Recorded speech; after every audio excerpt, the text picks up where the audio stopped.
Boa noite, boa noite. Olha só quanta gente legal já. Que bom ver vocês. Rosana, minha super xará Luísa, o grande amigo Eudes, Márcia, Gabi, Rita. Boa noite, boa noite. Chegando aqui no horário. Muito bem-vindos. Agora temos que virar a câmera. Cadê? Não é aqui. Opa, tá diferente. Tá diferente. Olá. Muito bem-vindos. Olha, Ana Paula, que bom te ver por aqui. Tá vindo, Dione. Saudade. Bem-vindos à minha nova casa, minha nova morada. Estamos aqui diretamente transmitindo de Florianópolis agora. Novas instalações, né? Muitas mudanças. Acho que a maioria de vocês já sabe aí que eu morava em São Paulo, agora não moro mais. Pois é, Gabi, aqui a vida é assim, a vida de praia. Eita, olha, a Eliane veio. Você sabe que eu fui pra cá e estava fazendo de Covid. Você sabe que a minha filha tem uma coleguinha de escola que também... Olha o Ricardo aí. Miriam. Então, ela tem uma coleguinha de escola que também teve, assim, estava assintomática, mas foi fazer... Olha, Lu... Foi fazer o teste e aí deu positivo, acho que alguém da família tinha também. Você vê, da sala dela, o primeiro dia de aula, a mãe da menina mandou chamar a menina de volta. Então, ainda assim, tem vídeos por aí. Então, é isso. Hoje, sem som.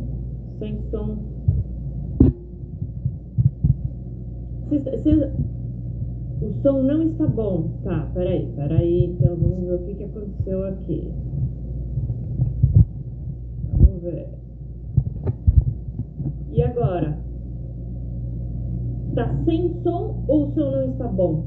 Como é que tá a situação? Conte para mim. Faz assim com o dedinho, assim com o dedinho. Sempre tem que ter uma emoção, né, gente? Como é que fazemos? Ó, Fátima! Como é que vamos fazer sem emoção? Então, som mais abafado. Então eu já sei o que está acontecendo. É o meu tripé novo. Deixa eu ver se eu tiro. Opa! Pronto. Agora vocês me escutam melhor? Agora tá melhor o som?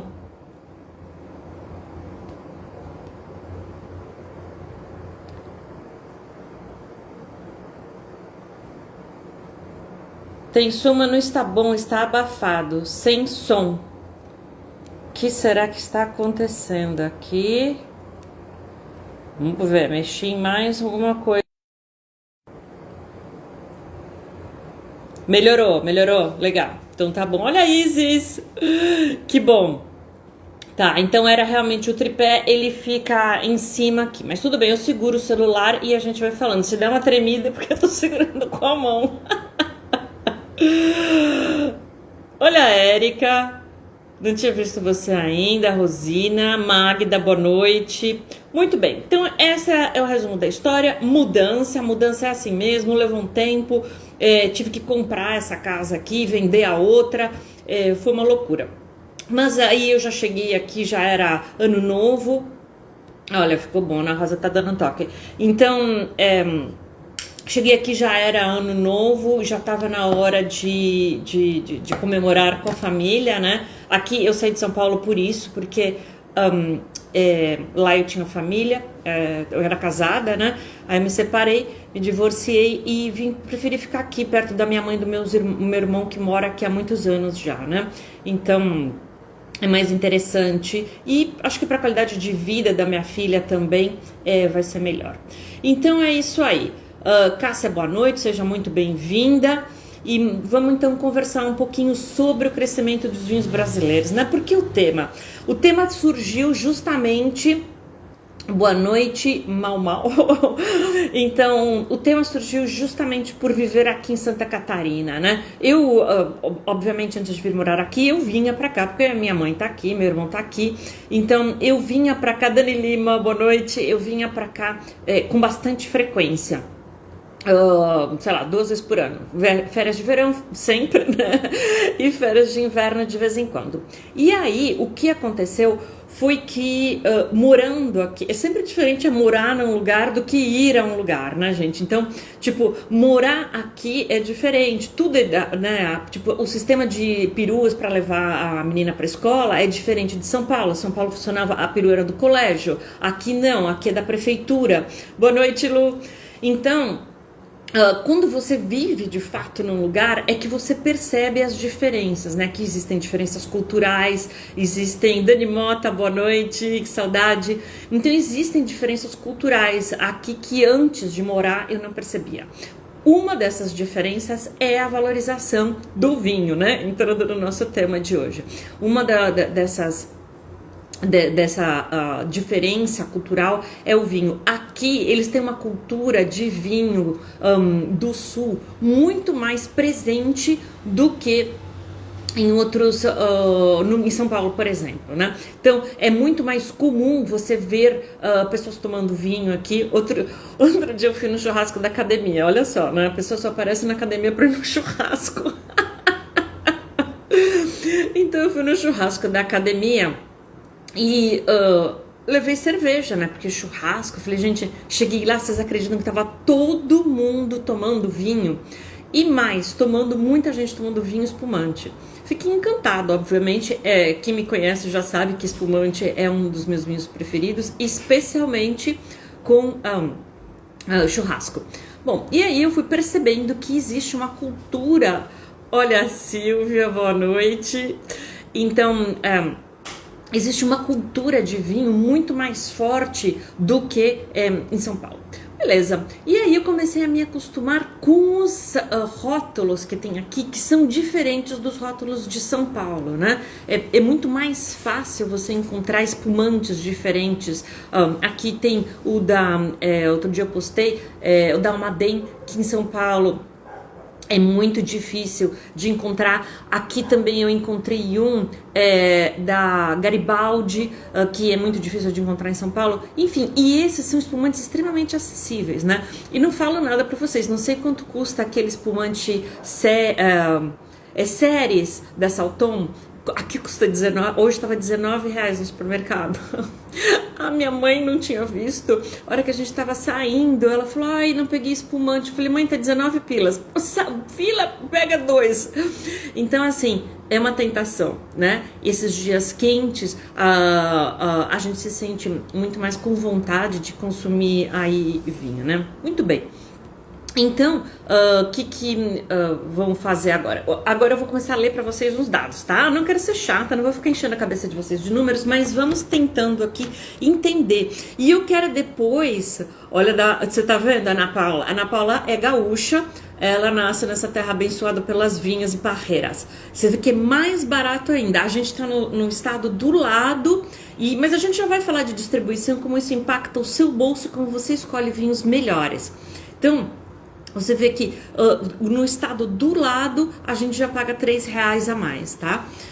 Mas vamos ver então aqui esses números que estão levando o vinho ao crescimento. Eu quero saber a opinião de vocês. Hoje a gente tem aqui o dado, esse dado tudo, gente, eu peguei no G1 Economia, se vocês quiserem, eu acho que tem alguns profissionais aqui, se vocês quiserem trabalhar um pouco esses dados, conversar, usar esses dados, fiquem à vontade. Esses dados, então, são do G1 Economia, lá você vai encontrar, acho que o texto é literalmente crescimento do vinho. Então tá aqui. O que eles afirmam é que em 2021, 12 milhões de brasileiros começaram a consumir vinho. Então eu quero saber de você aí. Coloca pra mim um dedinho se você já consumia. Ou então escreve se você consumiu mais vinho. Porque não só a gente consumir, não só esses, gente, 12 milhões de pessoas é muita gente, vocês não têm ideia. 12 milhões de São Paulo, de 12 milhões de pessoas, é exatamente a cidade de São Paulo, o município, tá? Não é a Grande São Paulo. A Grande São Paulo dá mais de 21 milhões de habitantes. Mas a cidade de São Paulo tem 12 milhões. Olha, não posso deixar de interromper a aula. Boa noite, Rosana. A gente não tá emocionada. Dalvinha, boa noite. Quanto tempo? Então, olha, a Dione tá me dizendo aqui que tá consumindo mais. Então, 12 milhões de brasileiros começaram a consumir vinho, o que é um negócio diferente, não era assim. Gabi, em 2021 comecei a preferir os vinhos brasileiros. Hoje em dia não tenho ligado para as outras nacionalidades. Essa é a pergunta que eu quero que vocês pensem em você. Dani Mon tá mais, Ana mais, o Ivan mais, a Ana Rosa sim.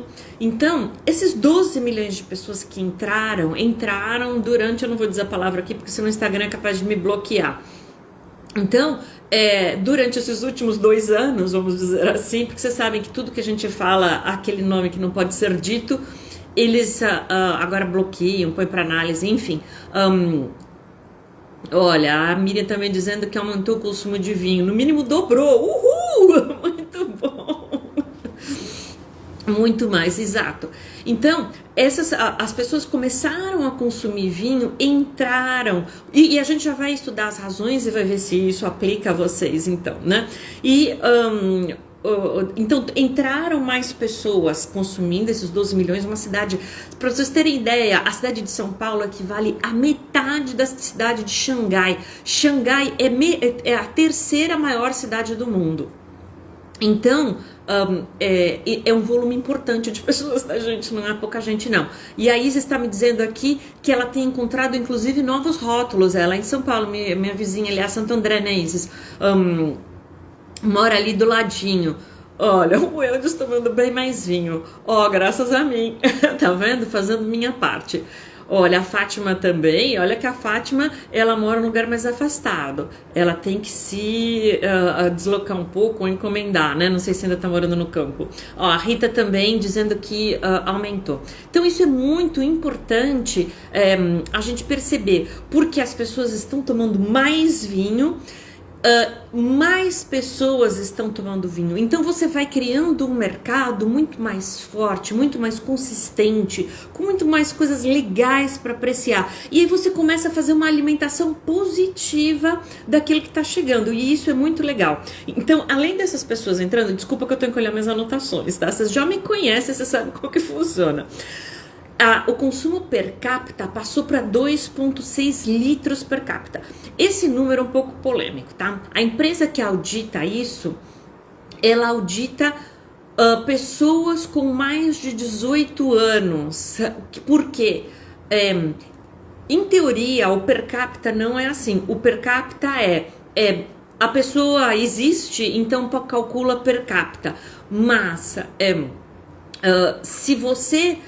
nesse caso, essa empresa que audita, ela sempre auditou de maneira calculando só os maiores de 18 anos, a população que pode realmente beber. E eles hoje calculam, se chama Ideal Consulting, se vocês quiserem saber também aí para pesquisar, para utilizar. Eliane, adorei essa. No sul de Minas tá frio, a gente bebe vinho. Aqui tá calor e eu bebo mais vinho. Bora beber vinho.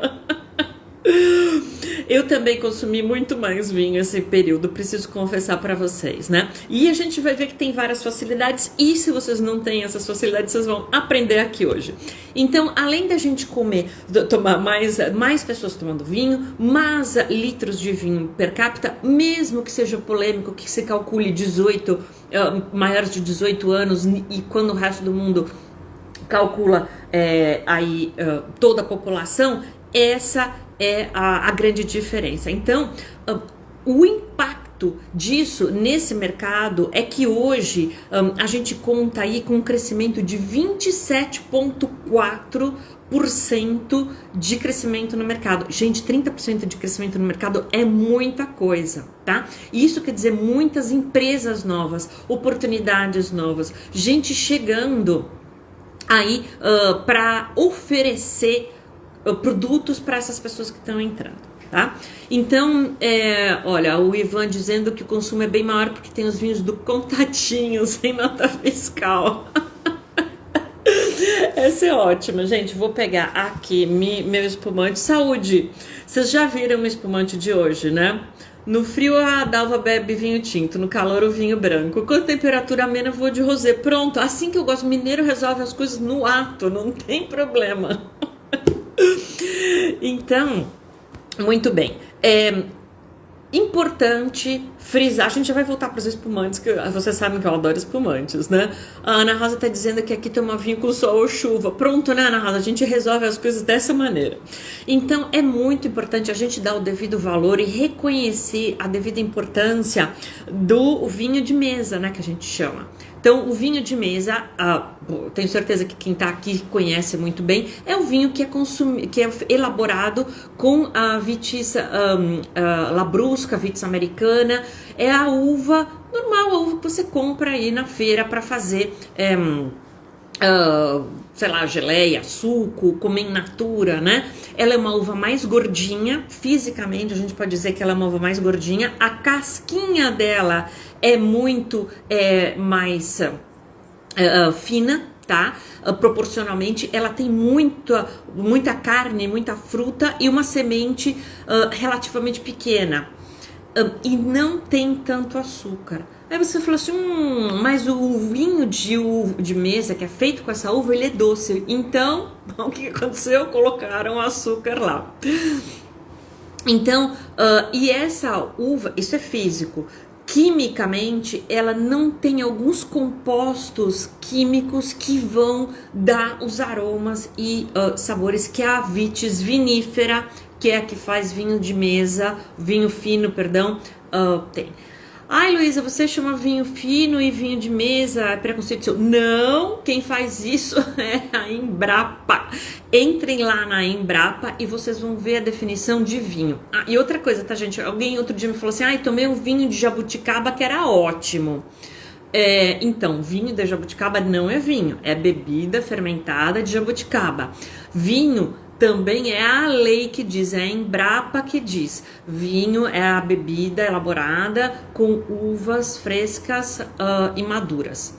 Vocês não me fazem inveja, não? Porque semana passada a gente foi aqui na Praia Brava e Mames, repare bem, o poder da Mames de 82 anos levou uma cestinha com 2 espumantes para 4 pessoas. Só que o meu irmão não bebe porque ele estava dirigindo. Resultado, eu, ela e a minha cunhada voltamos um pouco alegres da praia, mas tudo bem.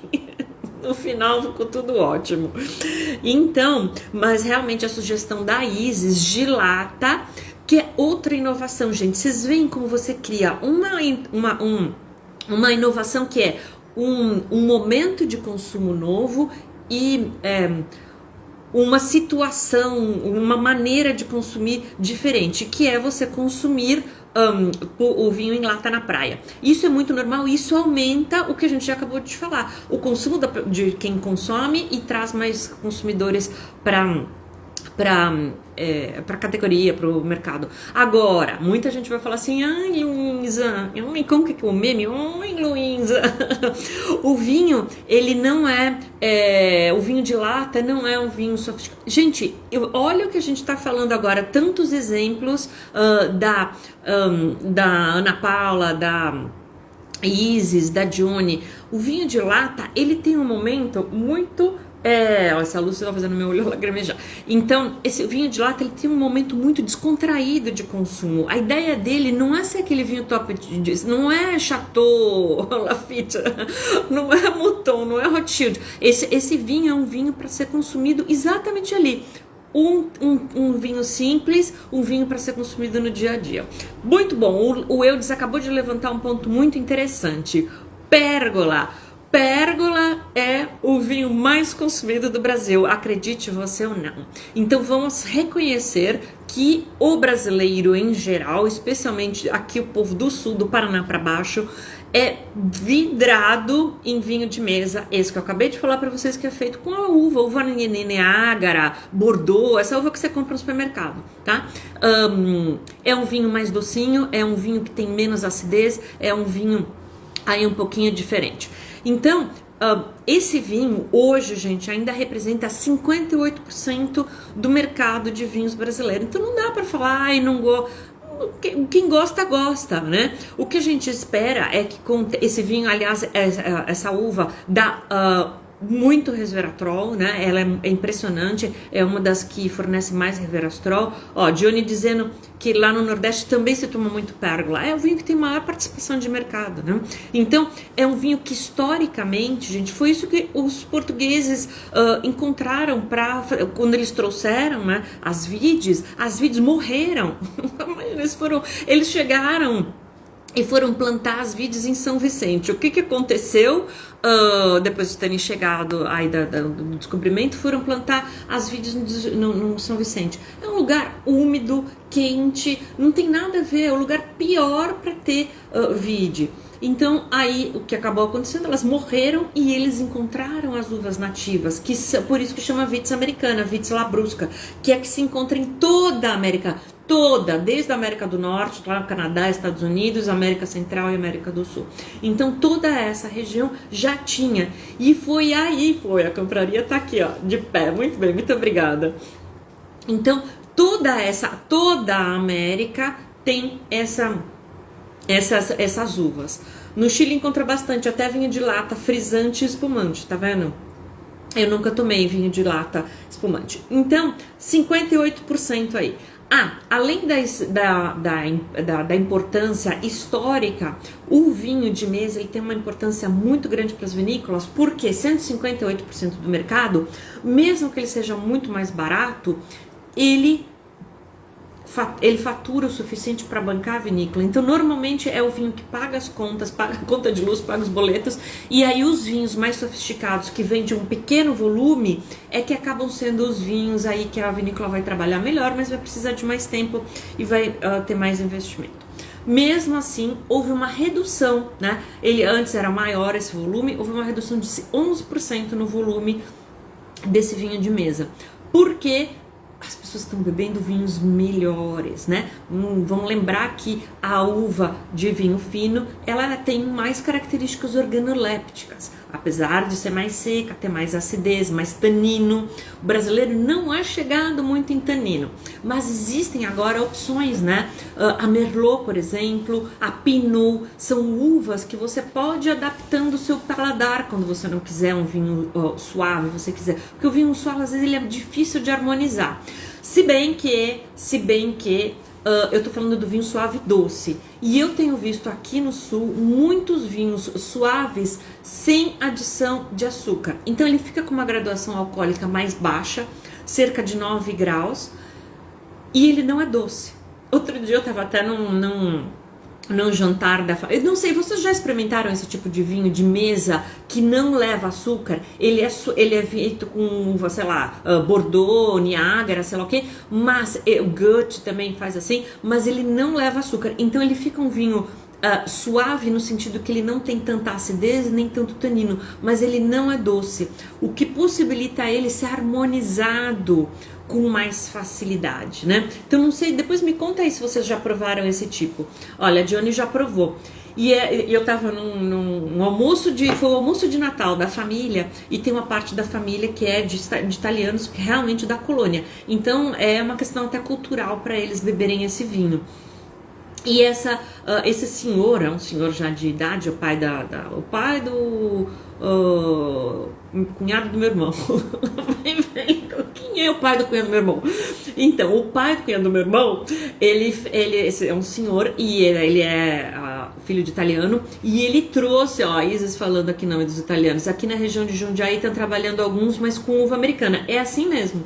Isis, ele era feito com uva Bordeaux, sem adição de açúcar, então ele era um vinho seco, tinha algumas características Foxy, mas era um vinho muito mais fácil de harmonizar. Então quando eu fui provar, eu vi o vinho, obviamente, imagina se eu vi um rótulo diferente, eu não queria provar, ficou todo mundo meio assustado, mas gente, não tem porquê, é um vinho, é muito legal, e é vinho, né, quando diz, vinho de uva americana não é vinho, pela legislação de jabuticaba não mas de mesa Quando não tem vinho fino, em alguns restaurantes eu tomo o mesa seco, tá vendo? Outro exemplo bem legal da Ana Paula, a Dani provou em Gramado. É muito mais comum encontrar isso, são vinhos outro tipo de vinhos novos, gente. Então, isso vai trazendo gente pro mercado. Quando você encontra um suave, que não é tão ácido, não é tão tânico, não é tão seco, mas que ao mesmo tempo tem mais... fica mais, como que eu vou dizer, mais gastronômico. Muito bem, era essa a palavra que eu queria. Então, a gente tem que o vinho fino brasileiro cresceu 23% em volume. Ah, olha, o Ivan tá dizendo que tem moscatel seco lá na loja. Ele trabalha no Oba, para quem tiver um Oba perto de si, já tem disponível aí. Então, esse crescimento de volume em 23% terminou que a participação de mercado do vinho brasileiro passou de 4% para 8%, gente, duplicou. Então hoje a gente tem 58% de vinho de mesa, o vinho feito com essas uvas híbridas, 8% de vinhos finos brasileiros, né? O vinho de mesa, gente, ele é sempre brasileiro. É raríssimo vinhos de mesa de outros países. Não porque não façam, é porque a gente não importa, né? Massa, Chile, Argentina, Estados Unidos, tem muito vinho de mesa, vinho feito com uva americana, com vitis americana, com vitis labrusca, é muito comum. A uva mais comum nesses países é a uva país ou criolla, que eles chamam. Tem gente que chama de cereça também, mas é tudo uma prima aí da Bordeaux, da Isabel. A Isabelita é a paixão das pessoas. Isso, o orgulho daqui é chamar de vinho da colônia. Se não chamar de vinho da colônia, você já tá por fora. É assim mesmo que eles chamam. Muito bem, então hoje a gente tem 58% vinho brasileiro de mesa. Existem de outros países, mas é muito difícil de achar. Tem um muito famoso que é um chileno, que chama Cacique Maravilha, um negócio assim. Quem quiser procurar por aí. Ó, o Tavinho tá achando vinhos brancos secos de Niágara e Lorena, tá vendo? Então, o Niágara também tá aparecendo muito aqui. E 34% de vinhos importados. Já sabemos, líder absoluto, Chile, em seguida vem Portugal, sim, Portugal logo na sequência. E Argentina em terceiro lugar, tá? Portugal passou a Argentina hoje como segundo importador. Olha, essa Miriam eu não sabia. Na Grécia se toma muito vinho de mesa. Não tomei vinho de mesa na Grécia, tomei o Retsina, que tem notas de pinho-sol com aromas de harpic. Tudo regado a pato purifique. Então, não, eu tô brincando, mas é que não é meu preferido mesmo. Ó, o Cacique Maravilha, experiência muito boa, hoje passa de R$100. Aí fica complicado, né? R$100 tomar um vinho de mesa.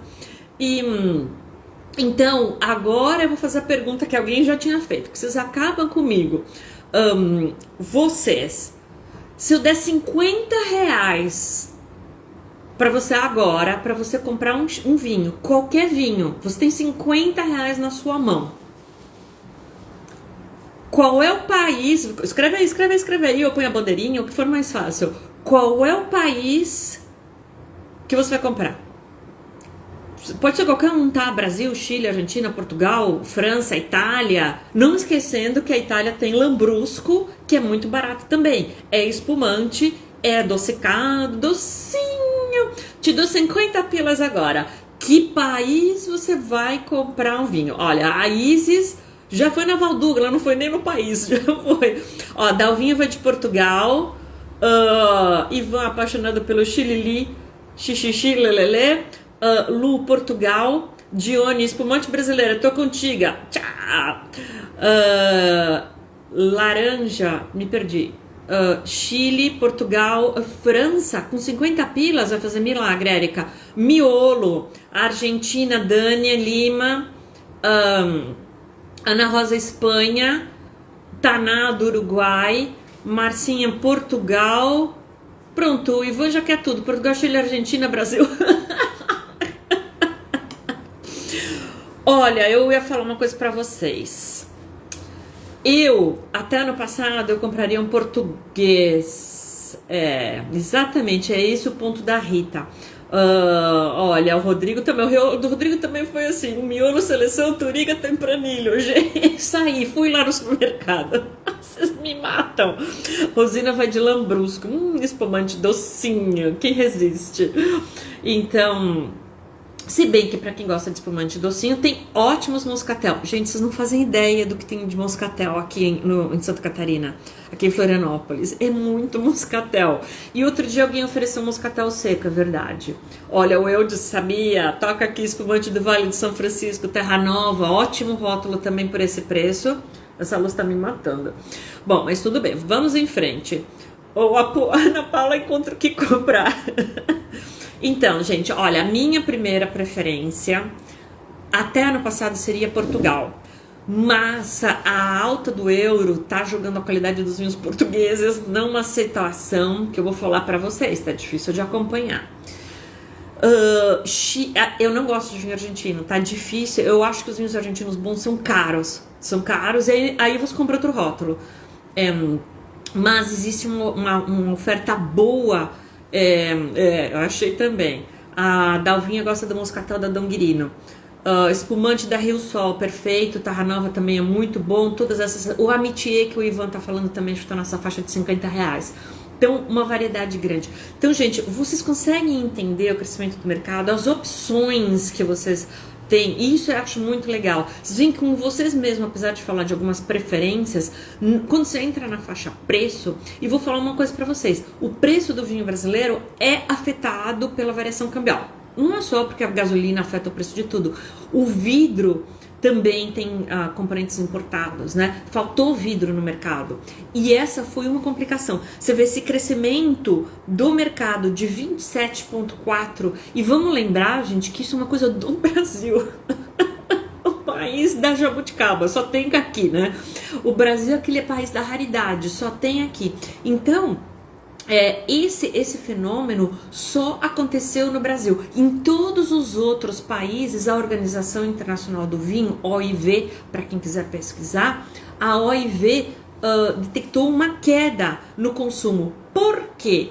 Porque fora daqui, as pessoas têm o costume de tomar vinho em restaurante. E aqui no Brasil, o vinho em restaurante é bizarramente caro. Eles aplicam uma margem de 30%. Outro dia até, quando a Sandrinha estava aqui em Florianópolis, a gente foi num restaurante e eu tenho certeza que ali eles estavam aplicando mais de 300% de margem num vinho. Gente, aí vamos combinar, né? A gente toma cerveja e toma vinho em casa. Aí a Miriam, a gente dividiu uma garrafa, porque realmente tava, que foi a confraria de Floripa, a gente dividiu uma garrafa e deu, porque é muito caro. E isso impede as pessoas não, porque você se sente tonta. Você fala, gente, se eu for no supermercado, trouxer a garrafa, eu vou pagar aqui. Você cobra 30% a mais, agora 300%, gente. Não dá. Então, um negócio que é bem importante é isso. Fora daqui, as pessoas consumiam vinho numa situação de alimentação fora da casa, quando iam para um restaurante. Aqui, como as pessoas começaram a comer em casa e começaram a ficar massacradas por aquela rotina de ter que ficar pedindo iFood, o vinho deu uma graça, o vinho deu um charme para a refeição. E elas não estavam mais sujeitas aos preços abusivos dos restaurantes. Eu vou falar, mas tem o garçom, tem o treinamento. Para, gente. O garçom não ganha nada, normalmente ele não é especializado, não tem treinamento e tem uma rotação gigante, tá? Eu dava aula justamente para esse público, então uma coisa completamente descabida. Tem muito restaurante vendendo vinho de contrabando, que é um perigo, né? Porque, obviamente, qualquer bebida de contrabando tá fora da lei, pode acontecer alguma coisa. Eles compram mais barato que nós, não são eles que produzem e metem a mão nos preços. Então, aí acontece esse tipo de coisa, então as pessoas acabavam não consumindo. Quando veio aí o que aconteceu em março de 2020, as pessoas começaram a comer em casa e precisavam daquele alento, daquele carinho, daquela coisa que só o vinho pode proporcionar, aquele ombro amigo, aquela ajuda para a hora do soninho sagrada. Então, o vinho veio para ajudar, o vinho veio para contribuir nesse sentido, né? Então, aí... e outra coisa... Tudo isso cresceu. Bom, então você imagina por que isso aconteceu. Então, fora daqui no Brasil, o consumo de vinho cai. Por quê? Porque as pessoas, quando tomavam fora, acharam que não valia a pena tomar em casa e começaram a peraí que a Rita fez uma... acho que aqui tem também uma demanda reprimida por cultura. A pandemia, de sua fase pior, prejudicou o shopping no bar. É verdade. A opinião da taxa de rolha. Eu acho justo, então, porque de qualquer maneira você está ocupando o serviço daquele cara, você tá usando o copo dele, no mínimo ele vai ter que gastar um dinheiro pra lavar o copo, um sommelier pra servir. Agora, então, aí é que tá o ponto, que é o ponto da Sandra. O que é a taxa de rolha? Quanto é a tal taxa de rolha? Tem taxa, se você falar pra mim, minha taxa de rolha é R$30, beleza, tudo bem, eu levo um vinho de 60, um vinho seu por 90. Duvido você achar um vinho legal de R$90 num restaurante. Tá? Então acho que faz sentido, mas o problema é a tal da taxa. Se a taxa de rolha é R$120, gente, aí é o preço de um vinho caro num restaurante, tá? Então beleza, então o que aconteceu? As pessoas estão nessa dinâmica, presas em casa, precisando de um alento, de um carinho, de um tempo, pedindo iFood loucamente. E as empresas de vinho que têm uma certa dificuldade de estavam fechadas, começam a entregar vinho em casa, né?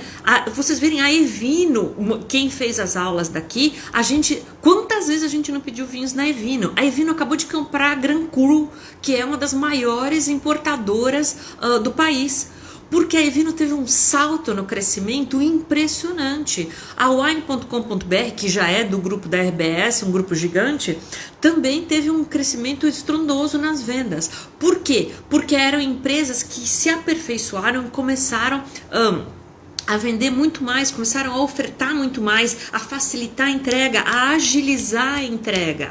Tem empresas que começaram se você ligava no iFood e pedia um vinho, o cara entregava na tua casa. Então tudo isso começou a acelerar esse mercado. E tem nós, né? Os blogueiros, os influencers.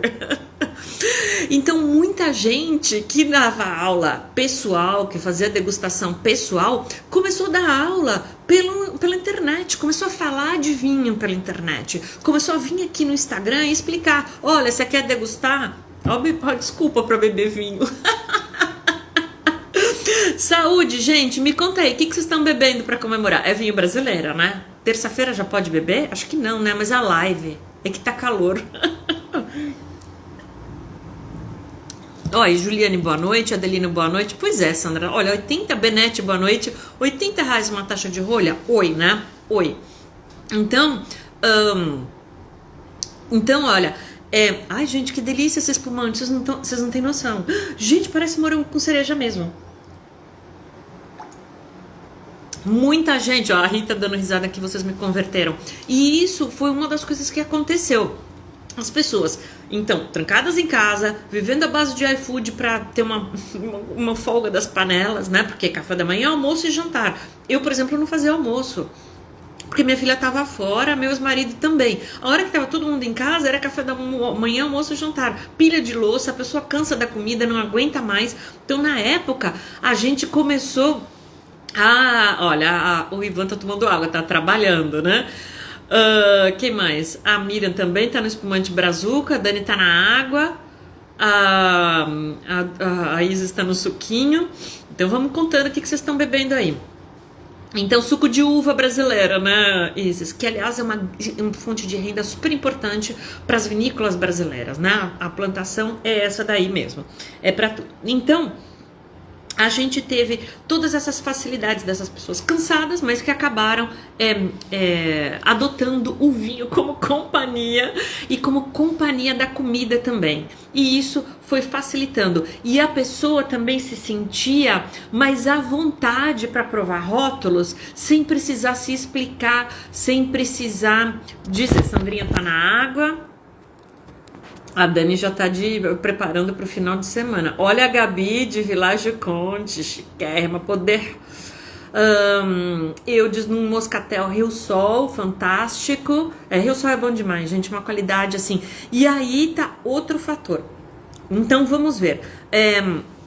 E eu gostaria assim que a gente fosse trocando opiniões sobre os rótulos que vocês têm disponível onde vocês estão. e como vocês estão encontrando pra gente trocar aqui figurinhas. Dani Lima tá um moscatel da Aurora. Rosana tá corajosa hoje, não tá, né? Deve ser do Uruguai que você mencionou antes, né? Então, a Ana Paula também, um espumante do Vale do São Francisco. Então, gente, a gente tem essa como dizem aí, quando eu trabalhava em marketing, eles diziam que é a tempestade perfeita. As pessoas dentro de casa, querendo variar um tempero, então usando o iFood, depois precisando ampliar um pouco essa combinação, então trazendo os espumantes para a refeição, trazendo vinho para a refeição, perdão, a pessoa que só pensa em espumante. Então, trazendo vinho para refeição, para complementar, para divertir, para distrair. Muita gente falando online de vinho. Quando eu comecei a falar online aqui, eu não lembro se vocês lembram. Aliás, foi antes de 2020, foi em 2019. Não tinha ninguém. Eu morria de vergonha. Eu aparecia aqui e falava, gente, que essa mulher louca. Ah, vamos lá. Gira a taça. Eu sei que não gira a taça de espumante, tá? Mas ficava, quem aparecia falava assim, gira a taça, cheira a taça, gira a taça, cheira a taça, gira a taça, cheira a taça. Que é um negócio que quem me conhece sabe que eu detesto. Porque a pessoa não sabe do vinho, não conhece do vinho, não tem ideia de onde veio o vinho, quem produz, quem elabora, não sabe o que esperar. Mas fica lá, gira a taça, cheira a taça, gira a taça, cheira a taça, achando que vai para algum lugar. Enfim. Mas muitas pessoas começaram a ensinar girataça, xerataça, girataça, xerataça, girataça, xerataça, e isso foi trazendo mais consumidores que começaram a entender um pouquinho mais, cada um, né, gosta de uma linguagem. Quem tá aqui é porque gosta do jeito que eu falo, tem gente que não gosta, e vai para outra pessoa que fala, e aprende de outra maneira, e está bem, está certo, é assim mesmo. E apareceu um monte de gente começou a aprender, e essas pessoas começaram a curtir e aplicar aquilo que estavam fazendo.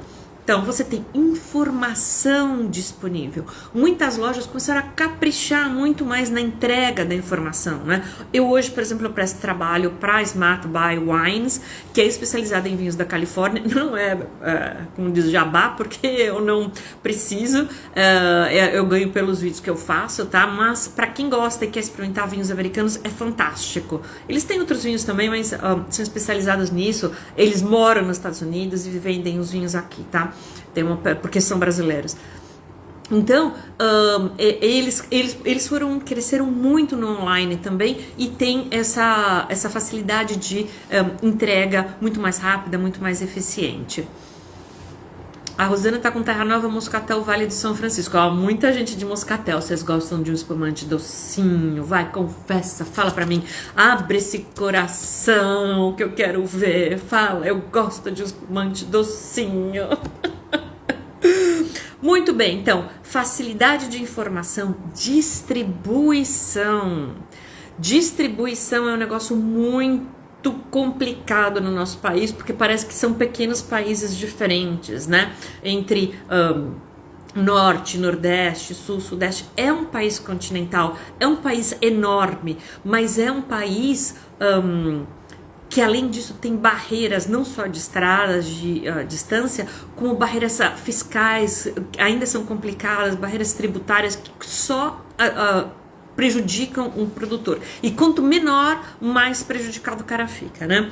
Então, a gente tem o desafio da distribuição, mas ao mesmo tempo a gente tem empresas que estão entregando em casa, que estão vendendo pela internet, a gente fazer as nossas aulas comprando tudo por internet, né? Faço questão que todo mundo tenha acesso aos mesmos rótulos e uma listinha, e cada um escolhe mais no seu estilo, né? Usando essas ferramentas todas que teve aí de informação. A Isis gosta de moscatel com queijo azul. Muito boa dica, essa menina é fera. E dentro desses sabores, né, a Isis, eu não sei se você sabe, a maioria sabe que é da confraria, ela faz aí massas e ela utiliza muitos sabores tropicais, né? Eu já vi umas coisas bem doidas, são uma família de artistas, então eles misturam arte com gastronomia, fazem aí massa com maracujá, massa com açaí, tem uma diversidade incrível de produtos locais, né? Que é outra coisa que a gente vai falar, e a gente vai falar mesmo mais disso amanhã, né? Porque eu fui no Terroir Catarina Eles estavam aí, não sei se eles ainda estão, né? Conhecemos a Cibele esse final de semana e foi um prazer incrível ver que não é só o vinho. Além do vinho, você tem uma cultura muito forte aqui de queijos, tudo da colônia. Queijo é colonial. O salame é colonial. Tudo é colonial. O doce é colonial. A cuca é colonial. Então tem uma cultura muito forte, né, de produtos locais, e o queijo é absolutamente fantástico, né? Então obviamente não é uma Minas Gerais, né? Não vamos deixar os mineiros bravos, mas é uma cultura muito mais dedicada ao local, né? São Paulo tem essa facilidade de muitas coisas de muitos lugares do Brasil, mas não nada local, porque tudo São Paulo é aquela selva de pedra que vocês conhecem. Então, muito bem. E aí, então, nessa vibe, nessa energia de muito mais informação, muito mais disponibilidade de vinhos, muito mais facilidade na compra do vinho, o brasileiro começa a tomar muito mais vinhos. E não é só isso, novas fronteiras. Né? Hoje existe as novas fronteiras que produzem vinhos. Então acho que a Eliane, você tá aí ainda? Tô falando demais, o povo vai embora. Eliane, não sei se você tá aí ainda, ela é uma produtora de uma nova fronteira, né? O próprio Eudes, né, que foi quem me fez resgatar, um grande amigo que hoje é um gerente de vendas da Rio Sol, mora lá em Petrolina, o Ed Carlos, Francisco Ed Carlos, depois vocês seguem ele aí, ele trabalha na Rio Sol, uma nova fronteira, que hoje já não é tão nova assim, tá, gente? Mas igual, é uma nova fronteira. Então, além da Rio Sol, você tem Altos de Pinto Bandeira, própria Pinto Bandeira, vocês têm, agora o Vale do Rio São Francisco vai ser denominado, tá para sair a IP deles, tem os vinhos de altitude de Santa Catarina, Goiás promete ser pedir para ser IP no futuro, Serra da Mantiqueira, ali aquela região é um coração que envolve ali, é o coração do sudeste do Brasil, que está ali, Minas Gerais, São Paulo e Rio de Janeiro. Então tudo isso vai fazer com que essas novas fronteiras, esses novos lugares, Serra da Mantiqueira hoje eu chamo de nova fronteira porque ela ainda não está reconhecida pelo o INPI, tá? O INPE e a Embrapa. Eles são os dois órgãos que têm que reconhecer uma nova fronteira de vinho brasileiro. Hoje a Serra da Mantiqueira não é muito reconhecida, mas os seus vinhos são, né? Não preciso nem falar para vocês. Guaspari é absolutamente famosa. Vinho de liquidificador. Ô Ivan, você me mata. Nunca vi um negócio desse. Gente, o que é o vinho de liquidificador? Miriam, me ajuda. Então, Luiz Porto produz vinhos fantásticos. Onde é Luiz Porto? Chapada Diamantina, tá em um lugar que eu não sabia. Então eu sei que em Goiás começaram a aparecer produtores, pode ser que no futuro peçam uma IP. Serra da Mantiqueira, com certeza. Vale do Rio São Francisco, é certeza, acho que até já pediram, tá em processamento.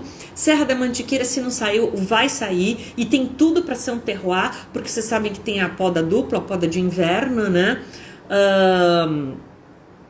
Então, Luiz Porto, eu acho que é da Serra da Mantiqueira, né, também. Então, esse é um dos problemas. Quanto menor o produtor, mais caro vai ser esse vinho, né? Então, aqui, por exemplo, em Santa Catarina, eu não consegui encontrar um vinho da Serra da Mantiqueira a menos de R$200, tá? Vai, mentira, era 199. Mas, gente, não é um vinho que tá no meu orçamento. Acho que pode ser... a vinícola de Floripa que eu indiquei, então, a vinícola é uma vinícola da praia. Eu tô tentando marcar uma visita com eles, se eu conseguir, depois eu transmito para vocês, né? Aqui na Serra da Mantiqueira tem a Raízes do Baú e a Santa Maria, muito bons. Então pronto, tá aqui mais sugestões de rótulos, gente. A gente tá aqui para isso, para tentar abrir o paladar, as opções de vocês sem abrir o bolso, né? Nossa, gente, não dá. Pra mim tá fora. Sei lá, se fosse uma uma ocasião especial, e tem que ser uma coisa muito especial para pagar 190 pau no vinho, tá? Não é numa loja, não é o objetivo aqui. Mas aqui em Santa Catarina os vinhos são muito caros também, tá? A faixa de preço aqui é alta. E aí a gente vai entrar numa outra importância, que é o produtor. Então a gente viu a distribuição, a gente viu a informação, e agora a gente vai falar um pouco do produtor. Olha, Espírito Santo, esse eu nunca ouvi falar, Gabi. Espírito Santo produz vinho? Olha só que legal. Rio de Janeiro deve ser nessa mesmo triângulo aí, onde São Paulo, Rio de Janeiro e a Serra da Mantiqueira ali. Custo de produção alto, concordo totalmente, Ana Paula, principalmente por causa do propoda. Não adianta, gente, é trabalho, tem que alguém lá, e se a pessoa tá trabalhando, tá recebendo, né? De graça, só, sei lá, se me der espumante, aí eu vou de graça. Então, os da Gaspari estão indo nesse preço também. Perderam a noção, ao meu ver. Um pouco, né? Já faz tempo. Muito prêmio, foram muito premiados, né? Ó, Amiti colheita de inverno Minas, R$ 99,90. Tá vendo? As regiões produtoras na Serra da Mantiqueira, tem uma região que está bem na divisa ali de Minas, São Paulo e Rio de Janeiro. Mas a maior parte é em Minas mesmo, né? Que mais?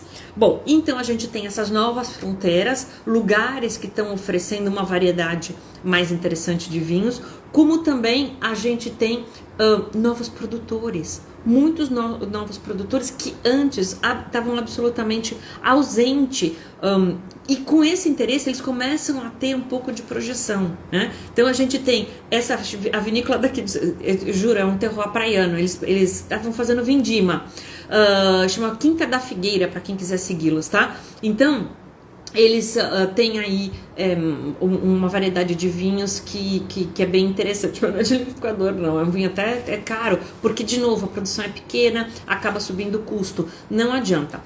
Ao mesmo tempo, as vinícolas maiores começaram a lançar, tipo, séries, que a Ana estava dizendo que custa 16 lá no Rio Grande do Sul, 19 aqui em Santa Catarina. É muito barato, gente. Quanto custa uma garrafa de Coca-Cola aí onde vocês moram? Agora compara com uma garrafa de vinho. Vale mais a pena tomar um espumante ou uma Coca-Cola? Tô brincando, né? Não vai dar espumante para as crianças. Não, é que a Luísa falou que vale mais a pena. Vocês me matam. Então, hoje, países como a França enfrentaram esse desafio de oferecer, Portugal oferece esse desafio de colocar na mesa do cidadão deles um vinho ao mesmo preço de um refrigerante, tá? Então isso é muito importante, porque você começa a fazer rótulos acessíveis, e é por isso que o consumo de espumante no Brasil cresceu 35%. Tá? Eu não sei se fui eu que tava com sede, mas tinha mais gente com sede aqui. O Eudes mesmo tem sede para chuchu esse menino. Quem mais que tava tomando moscatel, espumante aí? Vocês contribuíram. 35% de crescimento. E óbvio, as vinícolas adaptando o paladar do brasileiro, do vinho docinho, para trazer aí para mesa o tal do moscatel, que é mais adocicado, que tem muito, né? E moscatel em todas as suas formas. Então, a gente tem novas vinícolas, novos rótulos, tá? Tem rótulo diferente de tudo, não só de espumante, tá? Tem rótulo, uvas, né? Agora, tem acho que aquela uva peverella. Olha, gente, o que tem de uvas diferentes aqui a gente, eu vou tomar quinta-feira eu vou abrir um Sauvignon Blanc feito por uma vinícola japonesa lá no Planalto Catarinense, né? Agora chama vinhos de altitude, e que é elaborado Surly, para vocês terem ideia da variedade de vinhos. Acho que eu vou abrir esse vinho amanhã, sabe? Quando eu falar de vinhos de altitude. Eu tenho esse, tem um Merlot da Casa del Nono, que é também uma vinícola aqui do Planalto Catarinense. Talvez aí na quinta que a gente vai falar. Então isso, o calendário que eu queria deixar com vocês. Calendário. Então hoje a live vai ficar, se alguém perguntar, a live ficou salva? Vai, não fique. Se você estiver estressado, assoberbado, corrido, não fica atormentado, pode vir aqui e ver. Não sei quanto tempo vai ficar também, já aproveita e já vê logo. Mas vai ficar gravada assim, tá? Se eu não fizer nenhuma bobagem aqui, vai ficar gravada. Exatamente. O vinho se chama, acho que Tori, e é da Iragami. Então, alguém me falou que a Sanjo tinha interrompido a produção, acho que foi um sommelier. Aqui tem uma loja muito legal. Também não é jabá, que também não ganho nada com isso. Aliás, queria ganhar alguma coisa, não ganho nem uma perda de mão. Que chama Adega Nacional, mas eles não vendem online, gente, é uma judiação, juro, é uma pena, porque vocês não imaginam, a pessoa entra lá, a pessoa fica louca. Um dia eu vou fazer uma live de lá, porque é absolutamente interessante, tá? Mas não adianta nada porque eles não vendem online, é só pra quem tá aqui em Florianópolis mesmo. Então, isso aqui é muito legal. E durante esses 3 dias, então, hoje, amanhã e depois, a gente vai falar sobre vinhos. Hoje, então, foi esse panorama geral. Pá, vinho cresceu, tchan, né? Vou ver se eu faço um resuminho de tudo que a gente conversou aqui. Então, o vinho cresceu, não fiz harmonização, não deu tempo. Hoje foi um dia loucura. Então, a gente falou do crescimento, das razões do crescimento, das facilidades. Se você não está aproveitando essas facilidades para bora beber vinho, eu recomendo que utilize. Depois, amanhã já é aula, né? Amanhã é outra vibe. Amanhã é aula vinhos de altitude, tá? Vou liberar o calendário depois para vocês não se confundirem. E quinta-feira a gente vai falar sobre o Rio Grande do Sul, né? Terra do papai e da mamãe, terra da Ana Paula, terra da Beth. Então, terra de gente bonita, dos primos, tudo. Terra da colônia. Então, não tem como a gente falar de vinho brasileiro sem falar do Rio Grande do Sul. Aí, então, amanhã, vinhos de altitude. Traz o vinho que você quiser. É difícil eu achar vinho de Santa Catarina, viu, gente? Aqui é fácil. Que engraçadinho. Então, massa. Amanhã vinhos de altitude e quinta-feira vinhos do Rio Grande do Sul. Gostaria de contar com a presença de vocês. Agradeço vocês me recebendo no retorno e depois vou colocar o vinho. Vamos ver se vocês me dão uma ideia de harmonização. Sei lá, acho que eu tô enferrujada, gente. Tava enferrujada? Tanto tempo, mas foi muito bem ter vocês aqui de volta. Olha, saúde, depois eu posto mais esse vinho maravilhoso, tá? Paguei R$69 nele. R$69,80. Tá aqui o preço, eles anotam o preço na garrafa. Gente, eu acho tão sustentável, tão bonitinho. Então, Vinhedos do Monte Agudo, é um Brut Rosé Sinfonia, maravilhoso, tá? Altamente recomendo. E ao longo desses dias a gente vai provar mais coisas e vou postar mais coisas que eu tô colocando. Que bom que vocês ficaram contentes. Também fiquei muito contente. Então amanhã, vamos lá, eu faço questão de vocês conhecerem o vinho da onde eu tô instalada agora. Agora é nós em Santa Catarina. E vou postar então agora o calendário para vocês terem direitinho aí as 2 próximas aulas. E amanhã pinta um resuminho para quem tem e-mail, que é a maioria de quem tá aqui via e-mail, ou então lá no grupo do Telegram, tá bom? Muito obrigada pela presença. Até amanhã, 8 horas. Agora eu vou tomar meu espumante. Olha, então a Rosana mostra para os visitas, é assim mesmo. Valeu, Isis, valeu, Tavinho, obrigada. Beijo pra Carininha. Tchau, gente. Tchau. Beijão. Agora vamos ver. Rodrigo! Meu lindo. Obrigada, Miriam. Obrigada, Johnny. Cadê? Obrigada, Rosina. Dalvinha. Ai, que medo de estragar. Será que... eu vou com fé. Agora eu vou. Ô, Luiz, você entrou no final. Vai ficar gravado. Aproveita. Ogro. Beijo.